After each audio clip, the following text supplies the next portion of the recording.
ማህደረ ዜና ከሰሜን አዘርባይጃን ጥግ ታብሪስ እስከ ደቡብ ፋርስ ወይም አረብ ባህረ ሰላጤ ጠረፍ ቻባህር፣ ከምስራቅ ኢራቅ ሶሪያ ድንበር እስከ ደቡብ ምዕራብ ዛሄዳን የኢራን ከተማ መንደሮች መዓልት ወሌት ይጋያሉ። ቴል አቪቭ፣ ሃይፋ፣ ሰሜን እስራኤል፣ ቤት ሼምስ እና ሌሎች የእስራኤል ውብ ከተሞችም በኢራን ሚሳኤል ያራሉ። ደቡባዊ ሊባኖስ ርዕሰ ከተማ ቤይሩት በእስራኤል ጀት ሚሳኤሎች ይፈረካከሳሉ። የአረብ ባሕረ ሰላጤ ከተሞች በሚሳኤል ጸረ ሚሳኤል ፍንዳታ ሲሸበሩ አድረው ተዘግተው ይውላሉ። የዓለም ምጣኔ ሀብት ነዳጅ ዘይት ተጠምቶም እየተሰነጠቀ ነው።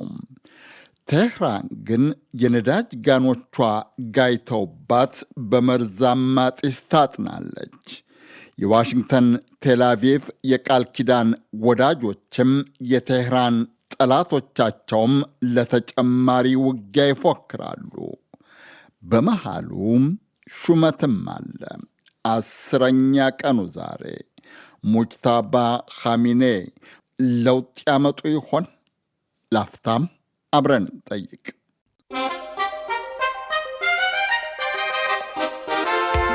እስራኤል እና ዩናይትድ ስቴትስ ኢራንን መደብደብ የጀመሩት ቴህራን ላይ የኢራን መሪዎችን ሚናብ ውስጥ ደግሞ ሕፃናት ሴት ተማሪዎችን በመግደል ነው። መሪዎቹን ከነሚስት ልጆቻቸው መግደል ለቴልአቪቭ ዋሽንግተን መሪዎች ደጋግመው እንዳሉት በእርግጥ ጀግንነት ነው። የሚናብ ኢራን ሴት ተማሪ አስተማሪዎችን መግደል ግን ለዩናይትድ ስቴትሱ ፕሬዚደንት ለዶናልድ ትራምፕ የቴህራኖች ስራ እንጂ በዓለም ተወዳዳሪ የማይገኝለት ጦራቸው ስህተት አይደለም። የሀያሊቱ ሀገር ሀያል ጦር ጠቅላይ አዛዥ ከሃሌ ኩሉ መሪ ዶናልድ ትራምፕ በእርግጥ ስህተትን አይቀበሉም። ግድያውን ማጣራት፣ ባለሙያዎችን ማማከር፣ ለሟች ሕፃናት ማዘንም አላስፈለጋቸውም። ያሻቸውን አሉ። እኔ ካየሁት በመነሳት በኢራን የተደረገ ነው።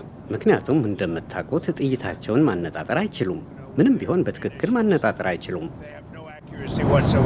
የተማሪ አስተማሪዎቹን አሟሟት የሚያሳዩ ቪዲዮዎችን የመረመሩ ባለሙያዎችን ያነጋገረው የአሜሪካ ዜና አገልግሎት አሶሲየትድ ፕሬስ ዛሬ እንደዘገበው ግን ገዳይ ዶናልድ ትራምፕ የሚያዙት የአሜሪካ ጦር ነው።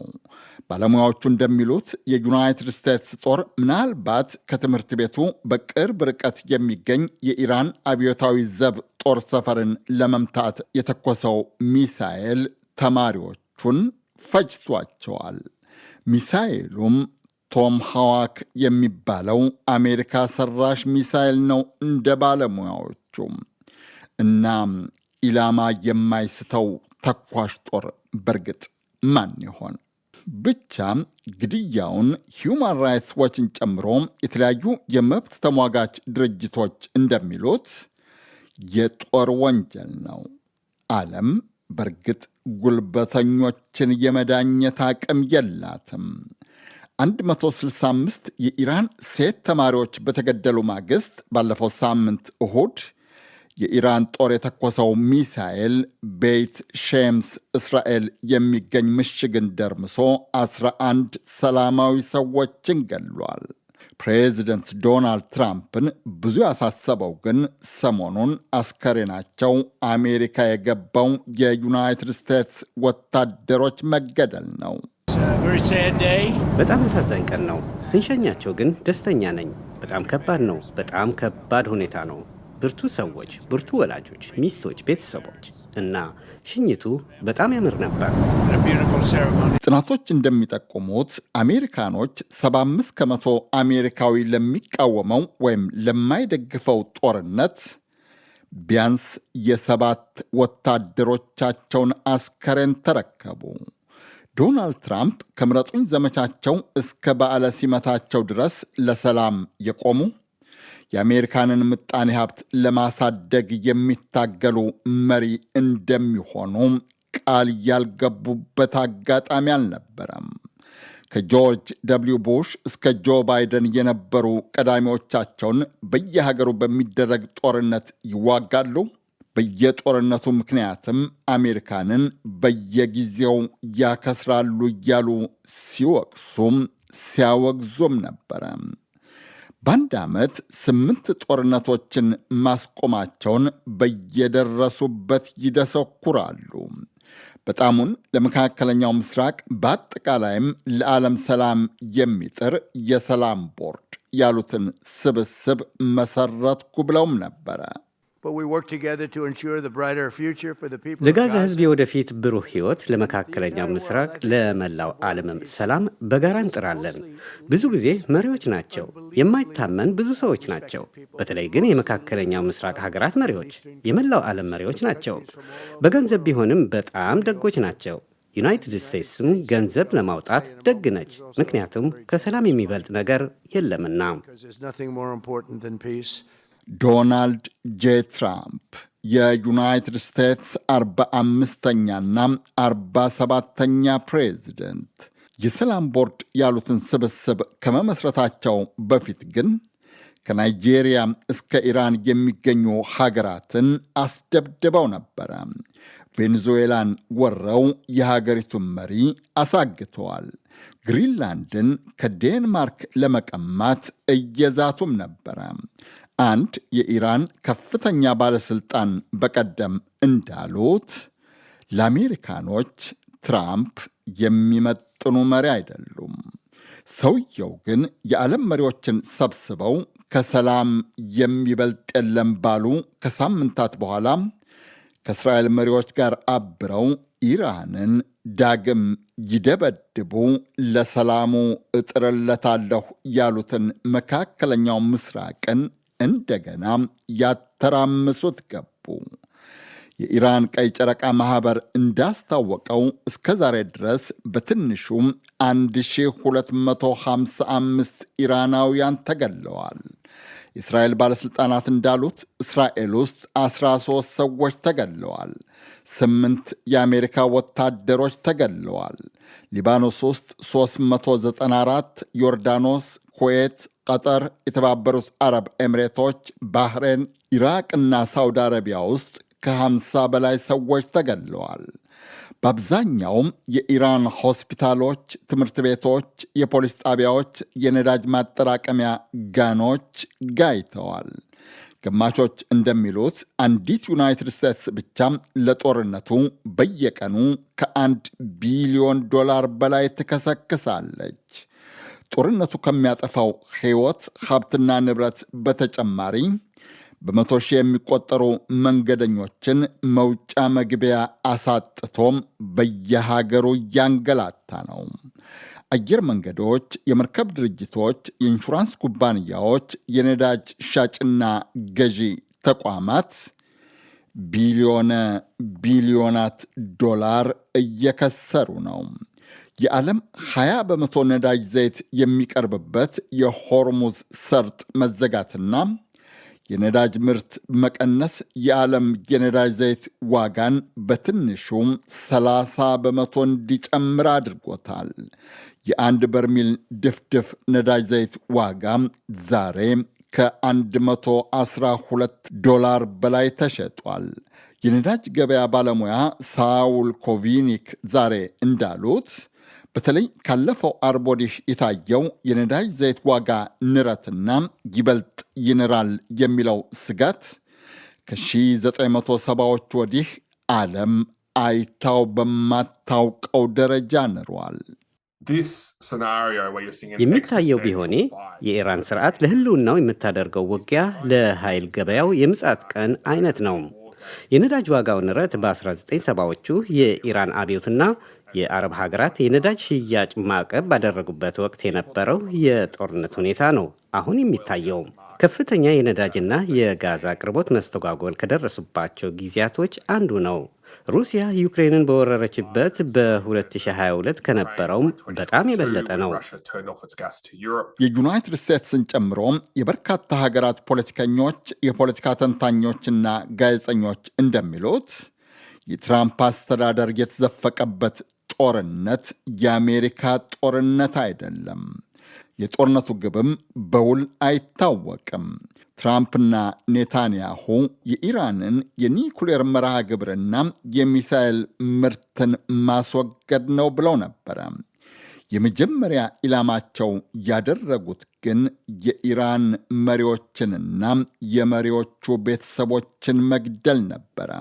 ፕሬዚደንት ዶናልድ ትራምፕ ባለፈው ሳምንት እንዳሉት ደግሞ የዩናይትድ ስቴትስና የእስራኤል ጦር ኃይላት የኢራንን ባህር ኃይልን፣ አየር ኃይል፣ ሚሳኤልና የሚሳኤል ማወንጨፊያዎችን አውድመዋል። የባህር ኃይላቸው ተወግዷል። በ3 ቀናት ጊዜ ውስጥ 23 መርከቦች ወድመዋል። ብዙ መርከቦች ናቸው። ጸረ አውሮፕላን ጦር መሳሪያ ወድመዋል። አየር ኃይል የላቸውም። አየር መቃወሚያ የላቸውም። አውሮፕላኖቻቸው በሙሉ ጠፍቷል። የመገናኛ መሳሪያዎቻቸው ወድመዋል። ሚሳይሎቻቸውና ማስወንጨፊያዎቻቸውም ወድመዋል።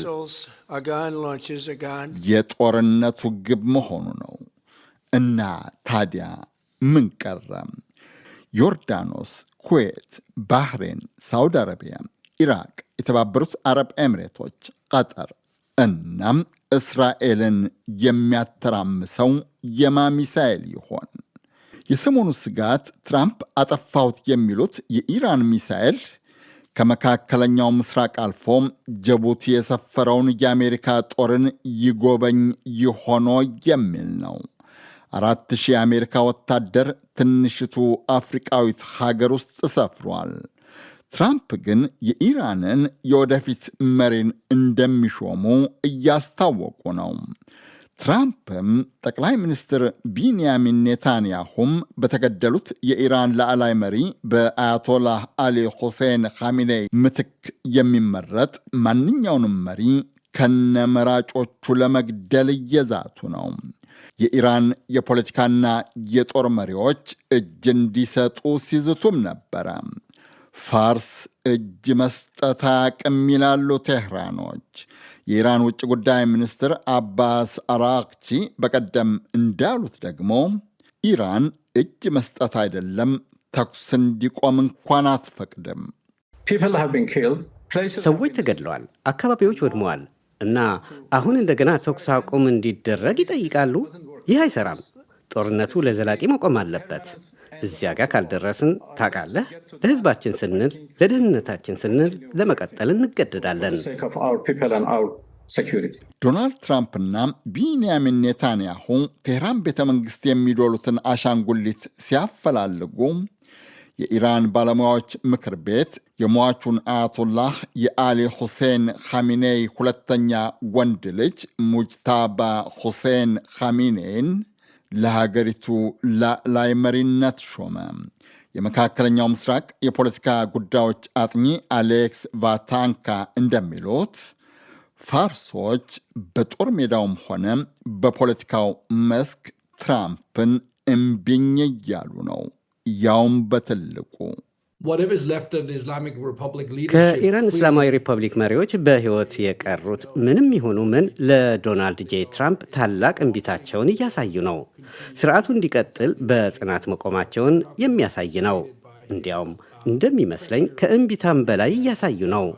በመሰረቱ ትራምፕ በጦር ኃይልም ይሁን በፖለቲካ ለሚያደርግባቸው ግፊት አንንበረከክም እያሉ ነው። የ56 ዓመቱ ጎልማሳ ሙጅታባ ኻሜኔይ በኢራን ኢራቅ ጦርነት ወቅት እንደ ወታደር ተዋግተዋል። በመንፈሳዊ ትምህርት የላቁም የበቁም ናቸው።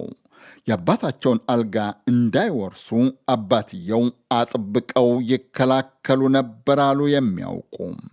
አባት ስልጣኑን ለልጁ ካወረሰ የ1979 እስላማዊ አብዮት ዓላማና መንፈስ ተቀለበሰ ይሉ ነበር አሉ ሟቹ። ሳያወርሱ ተገደሉ። ያልፈለጉት ግን የሚወዱት ልጃቸው ምናልባት በጣም የሚወዱትን ስልጣናቸውን ወረሰ። አባት፣ እናት፣ እህት፣ የእህት ወይም የወንድም ልጅ አማቾች በአንድ ቀን የተገደሉበት መሪ ቀጣይ እርምጃ ምንና እንዴት ይሆን? ነጋሽ መሐመድ ነኝ። ቸር ያሰማን።